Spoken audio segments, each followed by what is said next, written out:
चलिए गाइस, बात करते हैं भारत इलेक्ट्रॉनिक लिमिटेड, HAL यानी कि हिंदुस्तान एरोनॉटिक लिमिटेड, BDL यानी कि Bharat dynamic limited, coaching shipyard और डाटा पैटर्न की। इतना ही नहीं, हम डिस्कस करेंगे गार्डन रिच शिप बिल्डर की भी, because garden rich ship builder 3.38% की ग्रोथ में आज रहा है। अब सबसे बड़ा पॉइंट और सबसे ज़रूरी पॉइंट यही है कि भाई ये सभी कंपनीज आज क्यों डिस्कस की जाएंगी। तो आपको बताना चाहूँगा, इन सभी कंपनीज को लेकर एक बड़ी खबर आई है। एक ऐसी खबर निकल के सामने आ रही है जो तुमको ऊपर से लेकर नीचे तक हिलाकर रख देगी। लेकिन इस खबर की खासियत ये है कि ये खबर तुमको ये भी क्लियर करेगी कि अब आगे क्या होने वाला है, कौन सी वो बातें हैं जो अब हमें ध्यान में रखकर चलनी है, और एक बड़े ऑर्डर की संभावना किस कंपनी के हाथ में लग सकती है। तो यहाँ पर मैं आपको एक न्यूज़ पहले भी दे चुका हूँ, वो है सुदर्शन चक्र को लेकर। पीएम मोदी ने 15 अगस्त को ये बहुत क्लियरली अनाउंस कर दिया था कि हम एक इंडिगस एयर डिफेंस सिस्टम बनाने जा रहे हैं, और हमारा ये जो सिस्टम होगा ये मिसाइल, ड्रोन, एयर अटैक को न्यूट्रल करेगा, बिल्कुल सिमिलर जैसे इजराइल का आयरन डोम करता है।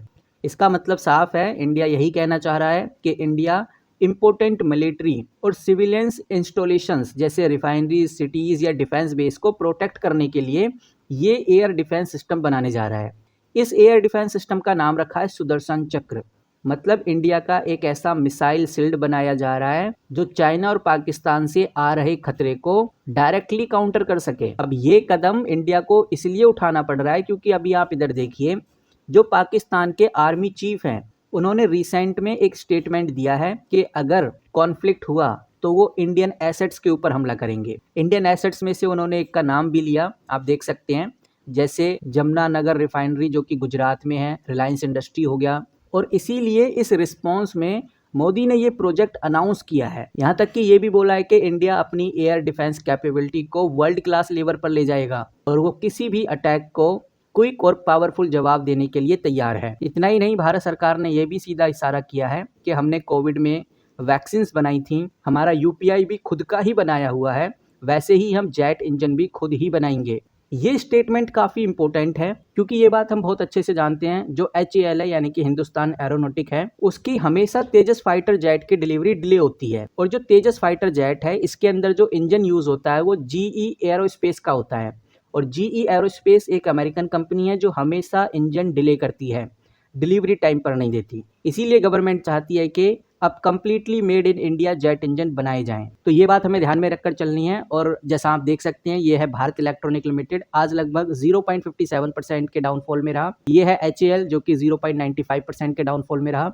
ये है BDL जो कि 1.72% ग्रो हुआ। ये है कोचिंग शिपयार्ड जो कि 1.84% ग्रो हुआ। और ये है डाटा पैटर्न जो कि 2.82% ग्रो हुआ। और ये है गार्डन रिच शिप बिल्डर जो कि 3.38% ग्रो होता हुआ नजर आया। तो डिफेंस सेक्टर फिर से स्ट्रॉन्ग और मजबूत इसलिए हो रहा है क्योंकि गवर्नमेंट का फोकस अब डिफेंस की तरफ हो गया है।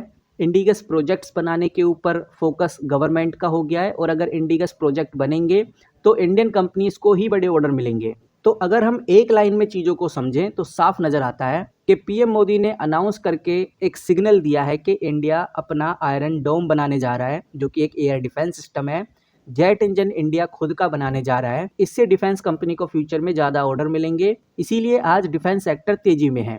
लेकिन अब सबसे ज़रूरी और सबसे इम्पोर्टेंट सवाल यही आ जाता है, चाहे हम HAL की बात करें, BEL की बात करें, BDL की बात करें, कोचिंग शिपयार्ड की बात करें, डाटा पैटर्न की बात करें या गार्डन रिच शिप बिल्डर की बात करें, तो सवाल यही आ जाता है कि भाई इन कंपनीज में से किस कंपनी के ऊपर सबसे ज़्यादा नज़र रखनी चाहिए और किस कंपनी के हाथ में सबसे बड़ा ऑर्डर लगने वाला है। ये 6-7 कंपनी है जो कि अलग अलग सेगमेंट में काम करती हैं, और मिशन सुदर्शन चक्र प्लस इंडिगस जेट इंजन से हर एक को बेनिफिट मिल सकता है। लेकिन अगर बात करें सबसे ज़्यादा बेनिफिट की, तो वो मिलेगा HAL यानी कि हिंदुस्तान एरोनॉटिक को, क्योंकि जो HAL कंपनी है ये फाइटर जेट बनाती है, हेलीकॉप्टर्स बनाती है, ड्रोन्स बनाती है, और इंजन भी यही कंपनी बनाती है। जेट इंजन इनिशिएटिव में सबसे बड़ा जो रोल रहने वाला है वो HAL का ही होगा, क्योंकि वो ही तेजस और फ्यूचर कॉम्बैट एयरक्राफ्ट भी बनाता है। और अगर आगे इंडिया इंडिगस इंजन बनाने पर पूरा फोकस करेगा तो सबसे पहला कॉन्ट्रैक्ट HAL के हाथ में ही लगेगा। वहीं अगर हम बात करें BEL की यानी भारत इलेक्ट्रॉनिक की, तो BEL कंपनी भी कुछ कम नहीं है। ये company radars, missile guidance, communication system, electronic warfare system बनाती है। और एयर डिफेंस सिस्टम्स के अंदर ये जो रेडार होते हैं और जो ट्रैकिंग सिस्टम्स होते हैं काफ़ी क्रिटिकल होते हैं। तो कह सकते हैं कि जो मिशन सुदर्शन चक्र है इसके अंदर BEL को स्ट्रॉन्ग ऑर्डर मिलने की संभावना है और BEL की जो पाइपलाइन है वो भी आगे काफ़ी स्ट्रॉन्ग हो सकती है। नाउ अगर हम बात करें BDL की यानी भारत डायनेमिक लिमिटेड की, तो जो BDL है ये मिसाइल बनाती है, इंटरसेप्टर्स बनाती है। तो सुदर्शन चक्र के अंदर जो मिसाइल्स लगेंगी, जो रॉकेट्स लगेंगे, जो एनिमी के ड्रोन्स और एयरक्राफ्ट को गिराएंगे, वो BDL के द्वारा ही बनाए जाएंगे। इसीलिए डायरेक्टली मिसाइल ऑर्डर BDL को मिलने वाले हैं। वहीं बात करें डाटा पैटर्न की, तो डाटा पैटर्न्स भी काफ़ी इंपॉर्टेंट कंपनी है, क्योंकि BEL और अगर HAL को ऑर्डर मिलते हैं तो डाटा पैटर्न्स के हाथ में ऑर्डर लगेंगे। बिकॉज जो डाटा पैटर्न है वो सब सिस्टम सप्लाई करता है। ये छोटा प्लेयर है पर हाई ग्रोथ कंपनी को मिल सकती है अगर इंडिगस को पुश मिलता है तो। कहीं गाइस गार्डन शिप बिल्डर की बात करें या कोचिंग शिपयार्ड की बात करें, तो ये दोनों कंपनीज ऐसी हैं जो वॉरशिप बनाती हैं। इनका डायरेक्टली बेनिफिट तो नहीं होगा सुदर्शन चक्र में, लेकिन नेवल डिफेंस प्रोजेक्ट्स से इनडायरेक्टली कंपनी को काफ़ी डिमांड आने वाली है।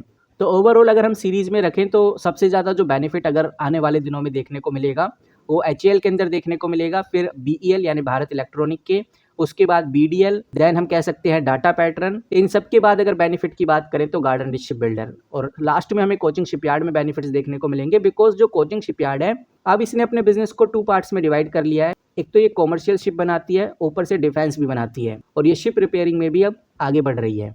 लेकिन गार्डन रिच शिप बिल्डर अभी भी डिफेंस सबमरीन और डिफेंस शिप बिल्डिंग ही बनाती है। बाकी आप क्या सोचते हैं गाइज इन कंपनीज के बारे में, कमेंट करके जरूर बताइए। हमारे इस चैनल पे आपको डिफेंस कंपनी से रिलेटेड जो न्यूज़, जो खबरें होती हैं वो हम आपको इसी तरह से प्रोवाइड करते रहते हैं। तो जैसी कोई बड़ी खबर, कोई बड़ी न्यूज़ आएगी तो सबसे पहले मैं आपको बताऊंगा। मिलते हैं किसी नई वीडियो के साथ, तब तक के लिए take care and good bye.